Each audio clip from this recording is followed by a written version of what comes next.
My name is Corporal Mason Reyes, and I was not a doctor. I want to say that clearly, right from the start, because everything that happened after started with that one simple fact.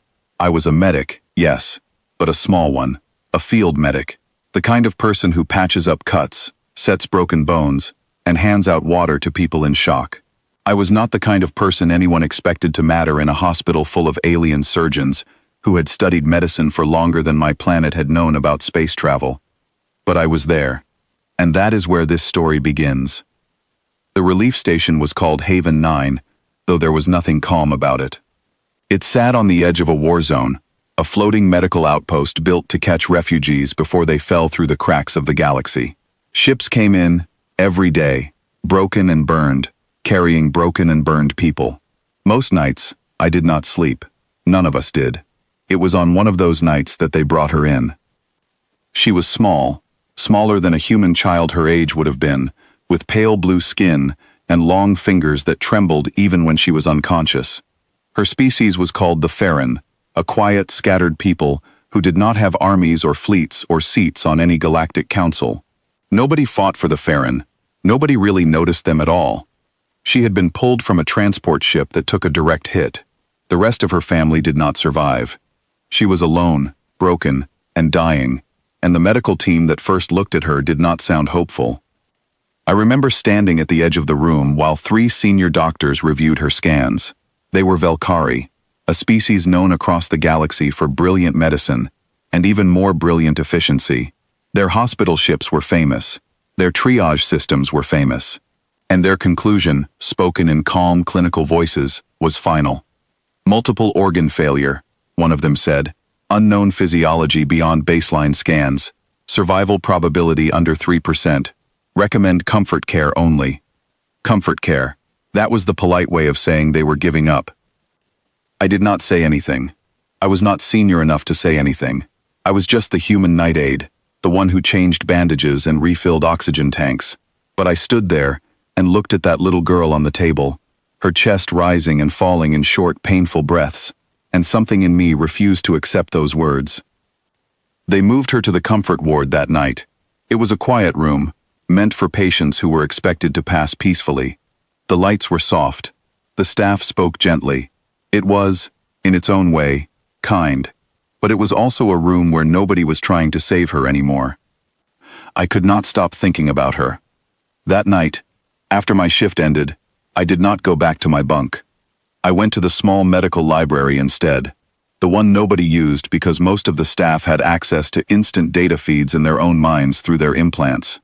I did not have implants. I had books, old-fashioned data slates filled with information from Earth, some of it centuries old, about animal physiology, battlefield medicine, and the strange, stubborn ways the human body sometimes refused to die even when every reasonable person expected it to. I did not know Farron physiology. Nobody did, not really. But I knew stress responses. I knew how bodies, any bodies, reacted to fear, to cold, to isolation.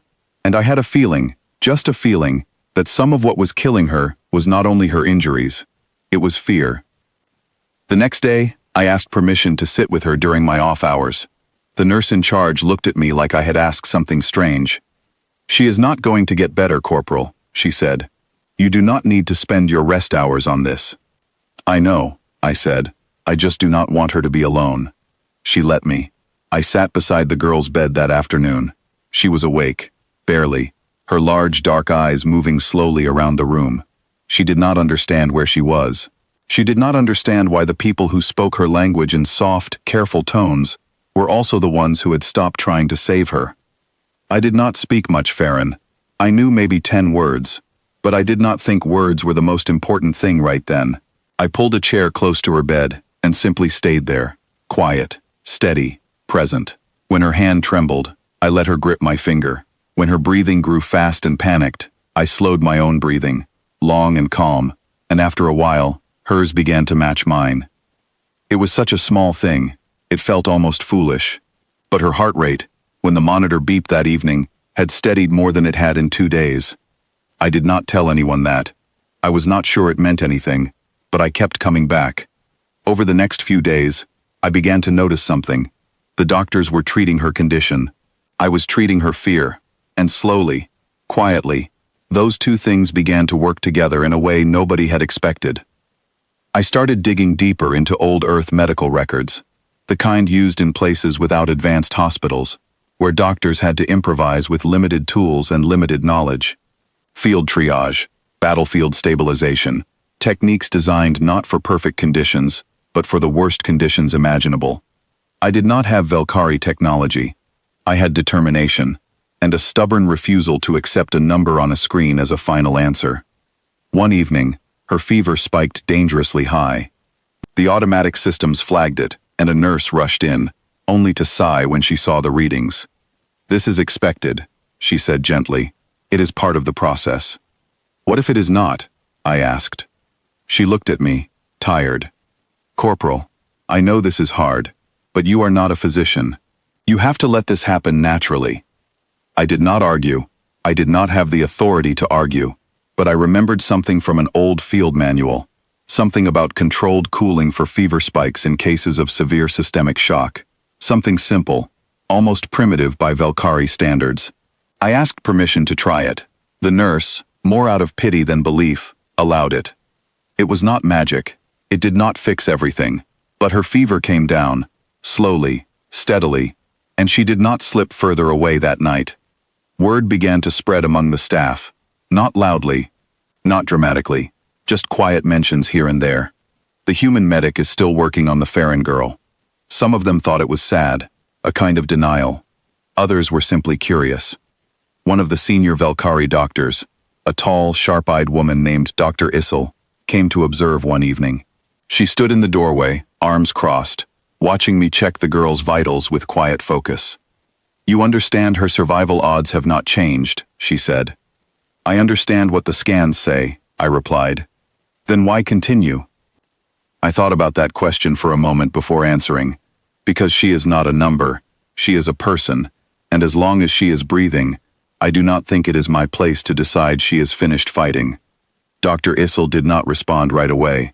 She simply watched, silent, for a long moment, before turning and leaving the room.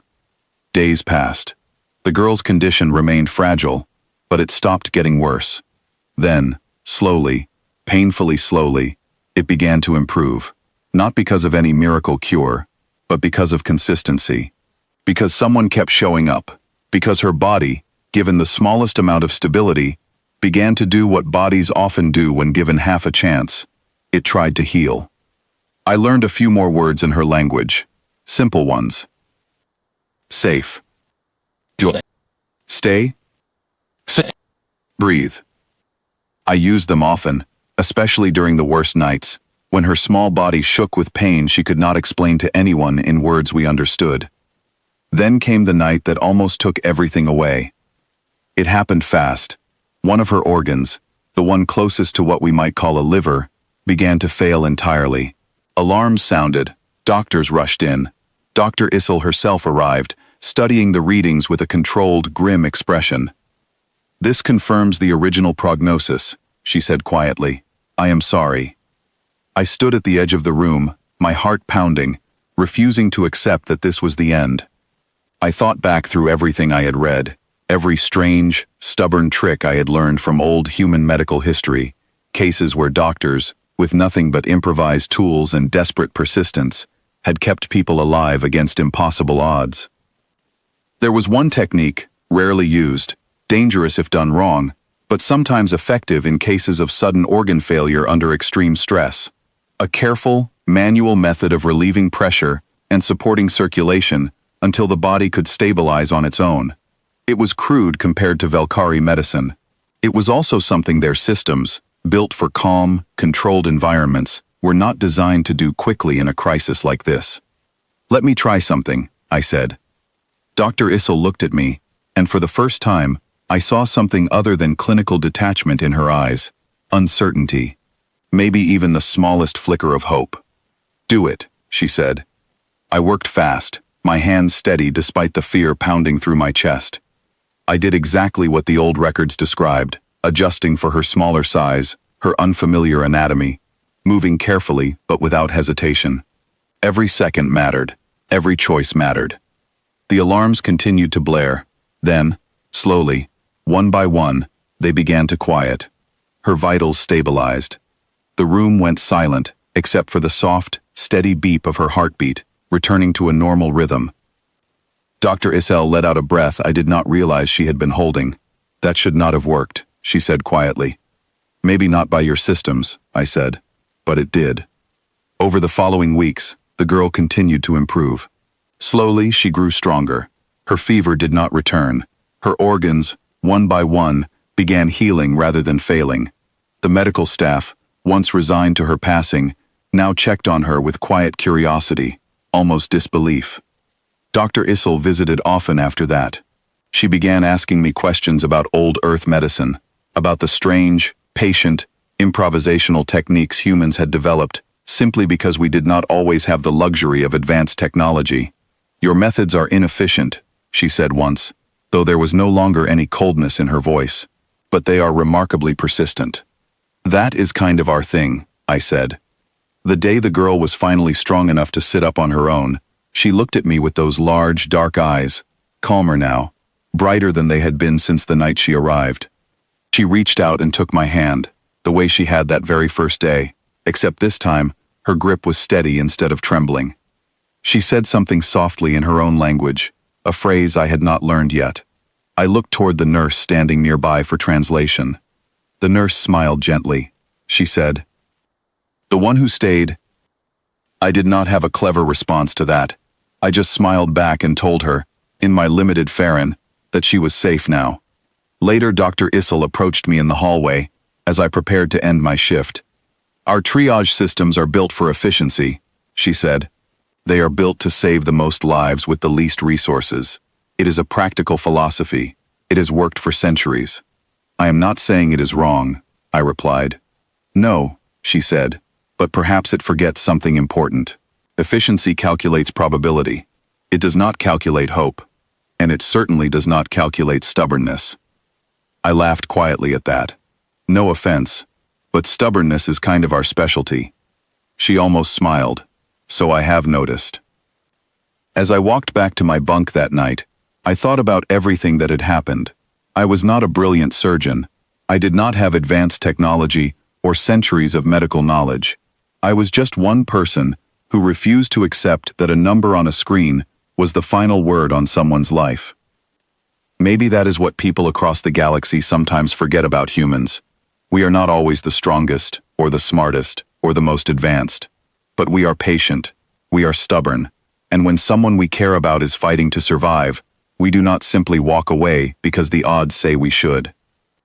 The Farron girl grew stronger every day after that, and every time I visited her, she greeted me the same way, with that small, steady grip on my hand, and those two words that meant more to me than any medical degree ever could. The one who stayed.